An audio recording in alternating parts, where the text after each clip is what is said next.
Hold up, hold up, hold up. It's that boy G-Planz. Don't give a damn. He cooler than a fan. Walking real tall. Some say he's a man. Now, and that was a great way. That was a great description. Would you consider yourself like a hip hop historian? I mean, I love hip hop. I love music. My dad was a singer. My dad used to be in a group called the Mystics and stuff like that. Lil Yacht from UNLV that made Dragon from the River. His uncle was in a group with my dad or whatever and all that. My dad from out the third ward, his uncle I think was from out the 10th ward at St. Thomas. They was in a group together. So I always loved music and I always just studied it and stuff like that. And then my brother, we used to always, my older brother, like 7 years older than me, he used to always put me on like Eazy-E, UGK, 8 Ball and MJG, Outkast, all that shit like that or whatever. So Tupac and Too Short, huh? Dungeon Family? Well, I say Outkast, so Dungeon Family will be the whole thing when you got Goody Mob and Outkast and Organized Noise producers. That's the whole Dungeon Family. Shout out to Cool Breeze because he coined that phrase, Dirty South or whatever and all that. So, and like Andre 3000 said, the South got something to say. So that's where my love of the music come from, is just the knowledge and stuff because of my daddy being a musician and always had me watching Soul Train and Apollo and Video Soul with Donnie Simpson, I think. And then my brother always had me, when we was standing somewhere, going to Gimmick Records on Paris Avenue, and he'll be going to get the tapes and shit like that, and I'll be listening to my brother tapes, and he bumping Pac, Too Short, and all that shit like that, and that's kind of how I fell in love with hip hop. And it's like, as far as the history behind it, like you did, like before social media got popular, did you like read like magazines a lot? I used to read like a lot of, like I said, Double XL, Source magazines, and I just like always paid attention to stuff. And I was always a student, even when I was younger, when I used to like football, like Deion Sanders, my favorite football player, my favorite athlete, period. And I used to always remember all the different football players. I read all their football cards and I read the back of the colleges and know their positions and all that. And I could just remember it off my head like an elephant. So I always had a good memory for that. And I used to read a lot of Goosebump books when I was little. Like when people would be going, my brother would be going in the Plaza and Camelot Records and they'll be stealing the Mystical CD, Cash Money CD. I'm trying to steal a Goosebump book out the bookstore or whatever because I like the Goosebump book. So I always just love to read and stuff like that. And so anything that I could get my hands on, like I said, listening to an album, reading a hip hop magazine, or watching a movie about hip hop, I was just like soak it all in like a sponge and shit. And it's just. And same thing, you good with hip hop, and it's like, before we started, like I can touch bases on the women, the New Orleans women. I can talk about the politics and stuff like that. Right. Well, what's your best? What's your most, your favorite part of it all? Most one of my favorite.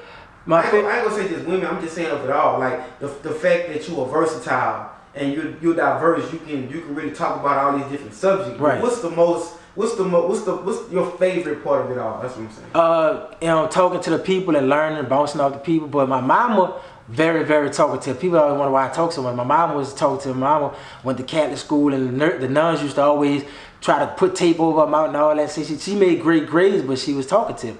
My daddy, a great talker. He probably not as talkative as my mama, but they say he could talk a cat off a fish truck and a monkey out of a banana tree. So I guess I'm the best of both worlds because my daddy's so smooth with his uptown mouthpiece, whatever, and then my mama, she just really smart. She from out the 7th ward, and she really smart. She like the book smart stuff, whatever. So I guess that give me a good range with her. But my main thing is I just like talking to people. I think the best thing about it is the conversations with my supporters. I call them SDA. That's my followers, that's my community of people, and we chop up game all the time or whatever. So that's the main thing I like about it. I like being able to engage with the people and just like feed off them or whatever. And you do, like, you engage with the people, no matter if they're a popular person or a person or nobody, you talk to them, and you're a guy that has receipts. Right. Recently, R.I.P. DMX. Right, thanks. And, Simmons. I saw that you shared the video. What's the guy? Me and Wayno had went back for you and Wayno, and he really exited you off the live. Right. But what could he say? Right. When you were giving the receipts in the time that you guys either interviewed. Right. Before DMX was alive. Exactly. Right. You know what I'm saying? Now his whole story changed. Now, when I seen he got a podcast now and he was talking about how DMX the GOAT and DMX ran 1998. And I was saying that. Now, Jay-Z my favorite rapper and Tupac, but I was saying 98 Jay-Z wasn't. And that's what I was telling Wayne. I'm like, dog, it was Nas. If we talking about around that time, it was Nas. Because when Illmatic came and shook up New York or whatever. And then you get Biggie. The Source magazine said that he was the king of New York. And they dropped Ready to Die.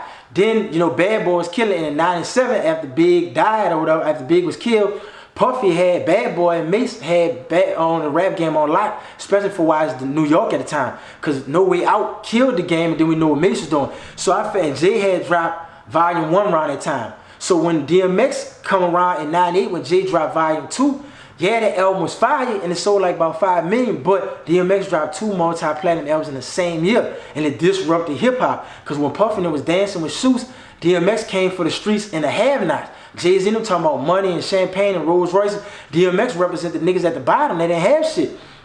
Plus he dropped Belly. So that's what I was trying to tell Wayno, that this man was the key to. Well, it ain't about who street, but dog, we know that New York always go for the street niggas. Biggie was representing the street. That's why everybody always fuck with Brooklyn. We know how Queens always go hard for the street niggas. So they love the Queens niggas because they know they get gangster. So how you gonna act like, you know, that DMX wasn't that nigga? And Jay even said at the awards, he said at the Grammys, for a long time I had to boycott him. I didn't even want to fuck with the Grammys till Beyonce won and my wife was there and I had to go. But DMX should have won in '98. This is Jay-Z saying this. So I'm telling Wayno, yeah, because he big and everybody know him on Everyday Struggle.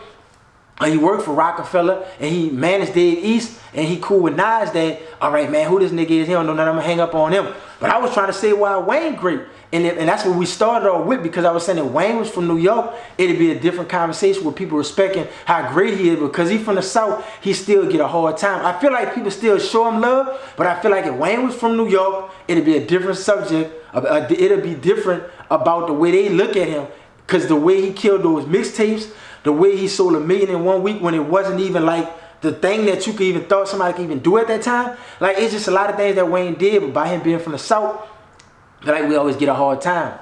And that's why I said Wayno see he had no dog in the fight against, and the easiest thing for him to do was kick me off his live or whatever. But like I said, DMX was the king in '98. Yeah, he was. Belly, you know, in them 2 albums, whatever, and all that. You know, that's the fact. But now he changed his statement, and when he did his podcast, he said DMX was the king of 1998. Wow. But I bet he wouldn't say, hey, I was talking to GDP, and this guy, I kicked this guy off the live, he told me from that. New Orleans, from Louisiana. No, he ain't gonna say it, because he gonna like, ain't no way no nigga from down there could know that about my city more than me. He from New Orleans and I'm from Harlem. Yeah, that's crazy.